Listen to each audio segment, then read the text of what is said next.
வணக்கம். இன்றைக்கு நாங்கள் பார்க்க போறது ரவி எழுதிய குமிழி நாவலின் முதலாம் அத்தியாயத்தை.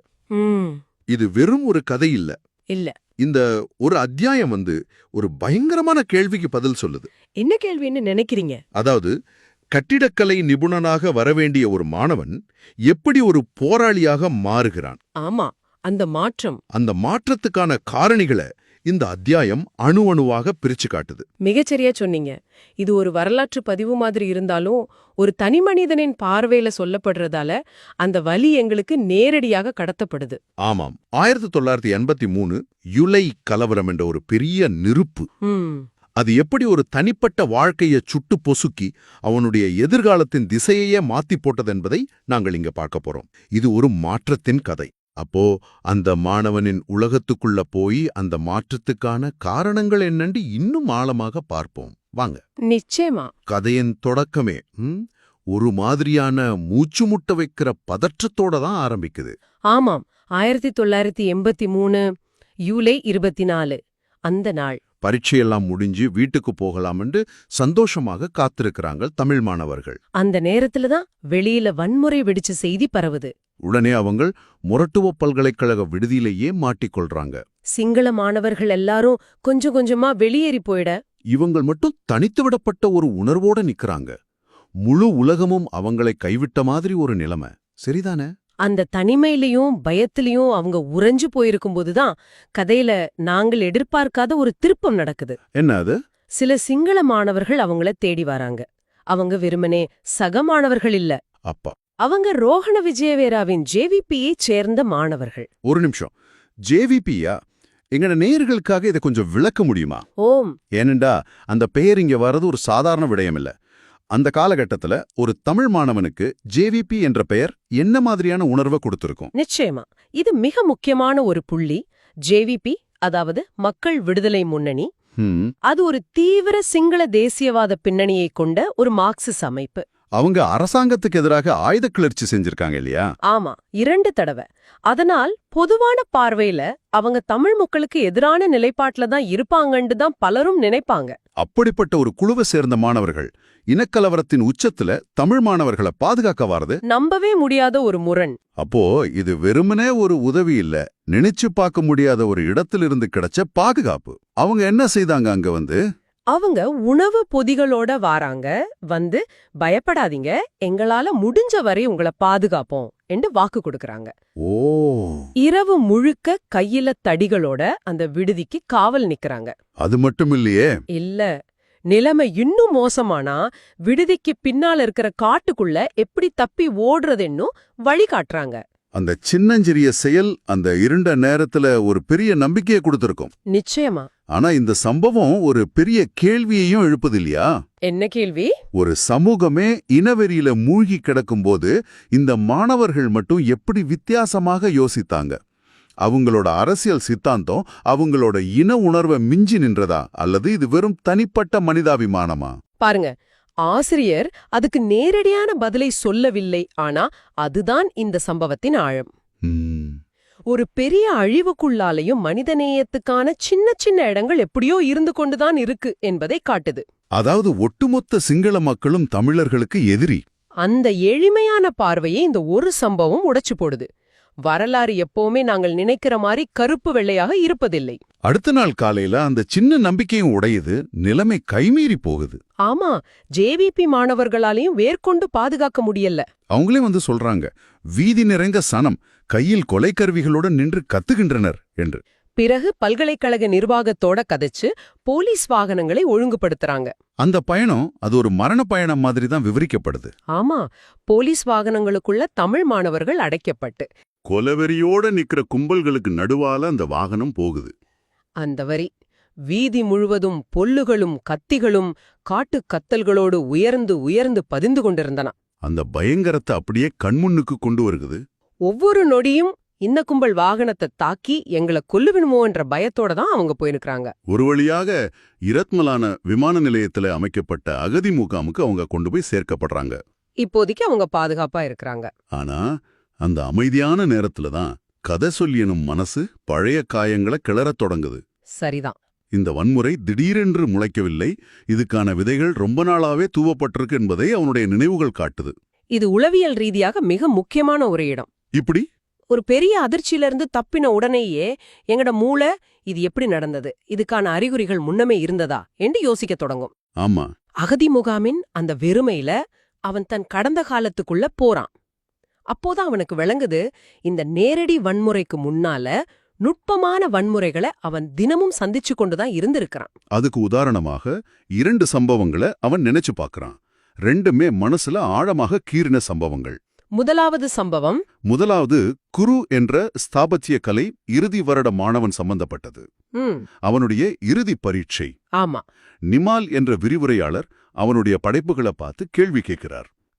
குரு கொஞ்சம் தடுமாறின உடனேயே அந்த விரிவுரையாளர் அங்கிருந்த எல்லார் முன்னாலையும், ஏன் நீ எல்லாம் ஒரு ஆர்கிடெக்ட் அவரை யோசித்தாய், பேசாம போய் குண்டு வைக்கிறத பத்தி யோசி என்று சொல்றார். நினைச்சு பாருங்க, ஒரு மாணவனின் கனவை மதிக்க வேண்டிய ஒரு விரிவுரையாளரின் வாயிலிருந்து வார வார்த்தைகள் இவை. அதைவிட கொடுமை என்னென்றால், என்ன, அவர் அப்படி சொன்ன உடனேயே சுற்றியிருந்த சிங்கள மாணவர்கள் எல்லாரும் வெடிச்சு சிரிக்கிறாங்க. அந்த சிரிப்பு அந்த விரிவுரையாளரோட வன்மத்தை அங்கீகரிக்குது. அந்த இடத்துல குரு எவ்வளவு அவமானப்பட்டிருப்பான், தனிமைப்படுத்தப்பட்டிருப்பான். அந்த ஒரு வார்த்தை அவனை ஒரு மாணவனாக பார்க்காம ஒரு சாத்தியமான பயங்கரவாதியாக பாக்குது. அதுதான் நிறுவனமயப்படுத்தப்பட்ட வன்முறைன்னு சொல்றது. இது வெறும் ஒரு தனிப்பட்ட தாக்குதலே இல்ல, முழு இனத்தின் மீதான ஒரு குத்தல். அடுத்த சம்பவம் இதைவிட நுட்பமானது, ஆனா ஆழமானது. செனிவரட்னா, ஆமா, அந்த சகசிங்கள மாணவன், அவன் ஒரு கலகலப்பான ஆள் என்று சொல்லப்பட்டாலும் அவனுடைய நகைச்சுவையிலே எப்பவுமே ஒரு இனவாத நக்கல் இருக்கும். ஒரு நாள் தமிழ் மாணவர்கள் தங்களுக்குள்ள தமிழ் கதைச்சு கொண்டிருக்கும் போது அவன் ஒரு பேணிக்குள்ள, அதாவது ஒரு டின், அதுக்குள்ள சின்ன சின்ன கற்களை போட்டு உரத்து குறுக்கி கொண்டு கிட்ட வாரான். என்னடா செய்கிறா என்று அவங்க சிங்களத்துல கேட்டதுக்கு அவன் சிரிக்கிறான். சிரிச்சு கொண்டே நானும் உங்களோடு தமிழ் கதைக்கிறேன் என்று சிங்களத்துல சொல்றான். தமிழ் மொழி அர்த்தமில்லாத கற்களின் ஓசைக்கு சமம் என்று அவன் எவ்வளவு கேவலமாக சித்தரிக்கிறான். அதுதான் அந்த சின்ன செயல் பெரிய வன்முறையின் தொடக்க புண்ணி. எப்படி? ஒரு இனத்தின் மொழியையும் கலாச்சாரத்தையும் அற்பமாக நினைக்கிறதுதான் பின்னர் அந்த இனத்தின் உயிரையும் அற்பமாக நினைக்கிறதுக்கு வழிகோழுது. அப்போ இந்த மாதிரியான சின்ன சின்ன அவமானங்களையும் குத்தல்களையும் தினமும் சகிச்சு கொண்டுதான் அவங்க அந்த பல்கலைக்கழகத்துல படிச்சிருக்கிறாங்க. ஆமா, அதனால் யூலை கலவரம் நடந்தபோது அது அவங்களுக்கு வானத்திலிருந்து குதிச்ச மாதிரி இருக்கவில்லை. ஏற்கனவே புதிஞ்சு கொண்டிருந்த நெருப்பு கொழுந்து விட்டு எரியத் தொடங்கின மாதிரி தான் இருந்திருக்கு. சில வாரங்களுக்கு பிறகு செஞ்சிலுவை சங்கத்தின் உதவியோட கப்பல் மூலம் அகதிகளை யாழ்ப்பாணத்துக்கு அனுப்புற வேலைகள் நடக்குது. கதை சொல்லி கடைசி கப்பலிலே தான் பயணிக்கிறார். ஆனா அவருடன் வந்திருக்க வேண்டிய 4 மாணவர்கள் வரையல்ல. அதில் ஒருவர்தான் வேல்முருகன், பொறியியல் பீடத்தின் இறுதி வருட மாணவன். அங்கதான் கதையின் அடுத்த துயரம் தொடங்குது. கொழும்பில் நிலைமை சீராகிவிட்டது, இப்போ பிரச்சனை எதுவும் இல்லையா என்ற ஒரு வதந்தி. அதை அந்த மாணவர்கள் நம்பியிருக்கிறாங்க. அந்த வதந்திய நம்பி வேல்முருகனும் மற்ற 3 பேரும் தமது உறவினர்களை பார்ப்பதற்காக வெள்ளவத்தைக்கு ஒரு வாடகை வண்டியில போயிருக்கிறாங்க. கதை சொல்லி அவங்கள தடுத்திருக்கிறாரு. இப்போ போக வேண்டாம், நிலைமை என்ன வேண்டு சரியா தெரியல என்று சொல்லியும் அவங்க கேட்கல. நாங்க போய்விட்டு வந்துருவோம் என்று சொல்லி போயிட்டாங்க. அந்த முடிவு அவங்களுடைய உயிரை பறிக்கும் என்று அவங்க ஒரு கணமும் நினைக்கவே இல்ல. கொஞ்ச நாள் கழிச்சு கதை சொல்லிக்கு அந்த பயங்கரமான செய்தி கிடைக்குது. தெகிவளை தேவாலயத்துக்கு முன்னால வைத்து அவங்க 4 பேரையும் ஒரு கும்பல் வழிமறைச்சு கொண்டிருக்குது. ஒரு வதந்தி, ஒரு தவறான முடிவு. 4 இளம் உயிர்கள் இல்லாம போயிட்டது. இப்போ கதை சொல்லிக்கு ஒரு பெரிய சுமை. வேல்முருகனின் தந்தையான சோமசுந்தரம் வாதியாரிடம் இந்த செய்தியை எப்படி சொல்றது? அந்த பகுதி மனதை உருக்குற மாதிரி இருக்கு. சோமசுந்தரம் வாதியார் ஊருக்கு வந்த கதை சொல்லிய தேடி தேடி வாரார். ஒவ்வொரு முறையும் ஒரே கேள்விதான், ஏன்ற பிள்ளை எங்க? கதை சொல்லிக்கு உண்மையை சொன்ன தைரியம் இல்ல. அவன் வருவான் வாதியார், இன்னும் கொஞ்சம் பேர் வர இருக்குது என்று திரும்ப திரும்ப பொய் சொல்றார். அந்த பொய்களும் ஒரு கட்டத்துல தேய்ந்து போகுது.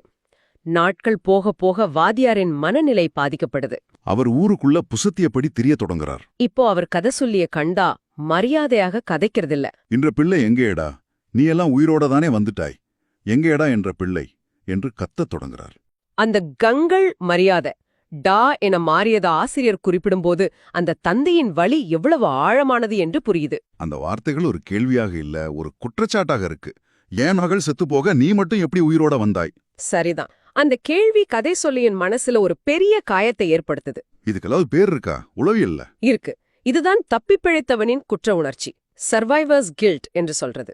ஓ, கதை சொல்லி கொலவெறி கும்பலிடமிருந்து மட்டும் தப்பவில்லை, இப்ப அவர் சோமசுந்தரம் வாத்தியாரின் பார்வையிலிருந்தும் தப்பியோட வேண்டியிருக்கு. அதனாலதான் வீதியில வாத்தியார கண்டாலே அவருக்கு முகம் கொடுக்க முடியாம சைக்கிளை திருப்பி கொண்டு ஓடுறார். அந்த தந்தையின் முகம் அவனுக்கு அவனுடைய இயலாமையையும் அவன் உயிர் பிழைத்த குற்றத்தையும் தினமும் ஞாபகப்படுத்திக் கொண்டே இருக்கு.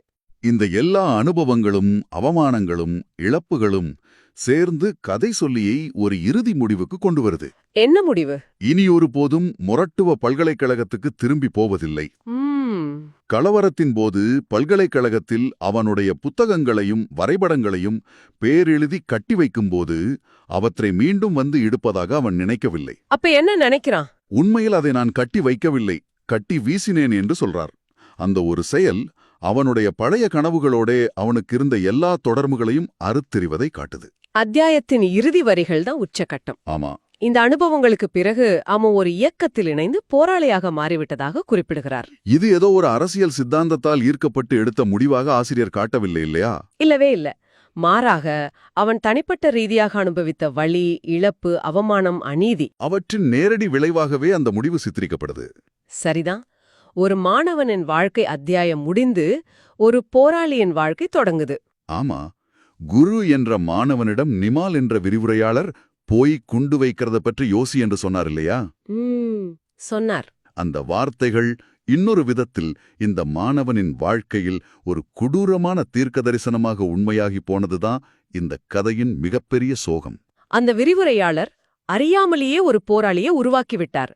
கல்விக்கூடத்தில் விதைக்கப்பட்ட வன்மத்தின் விதை வீதியில் நடந்த வன்முறையால் நீரூற்றப்பட்டு இறுதியில் ஆயுதமாக அறுவடை செய்யப்படுது. இது ஒரு தனிமனிதனின் கதை இல்ல, ஒரு முழு தலைமுறையின் கதை. இது இந்த ஒரு அத்தியாயம் 1983 கலவரம் என்பது வெறுமனே புள்ளி விவரங்களோ செய்தித் துணுக்குகளோ இல்லை என்பதை உங்களுக்கு உணர்த்தியிருக்கும். நிச்சயமா அது ஒவ்வொரு தனி மனிதனின் வாழ்க்கையையும் எப்படி சிதைத்தது, அவர்களுடைய கனவுகளை எப்படி நொறுக்கியது, அவர்களுடைய பாதையை எப்படி திசை திருப்பியது என்பதை மிக ஆழமாக பதிவு செய்திருக்கு. இறுதியாக உங்களுக்காக ஒரு சிந்தனை. சொல்லுங்க. இந்த நாவலின் தலைப்பு குமிழி. இந்த குமிழி எதை குறிக்கிறது என்று நீங்கள் நினைக்கிறீர்கள்? நல்ல கேள்வி. கலவரத்துக்கு முன்னர் மாணவர்கள் வாழ்ந்த பாதுகாப்பான ஆனால் போலியான பல்கலைக்கழக வாழ்க்கையா, அல்லது வன்முறைக்கு மத்தியில் ஜேவிபி மாணவர்கள் வழங்கிய அந்த சில மணி நேர பாதுகாப்பு என்ற சிறிய குமிழியையா, அல்லது இந்த கொடூரமான அனுபவங்களுக்கு பிறகு கதை சொல்லி நுழையப் போகும் ஆயுத போராட்ட வாழ்க்கை என்ற இன்னொரு நிச்சயமற்ற குமிழியையா? இந்த கேள்விக்கான விடையை உங்களுடைய சிந்தனைக்கே விட்டு விடுகிறோம்.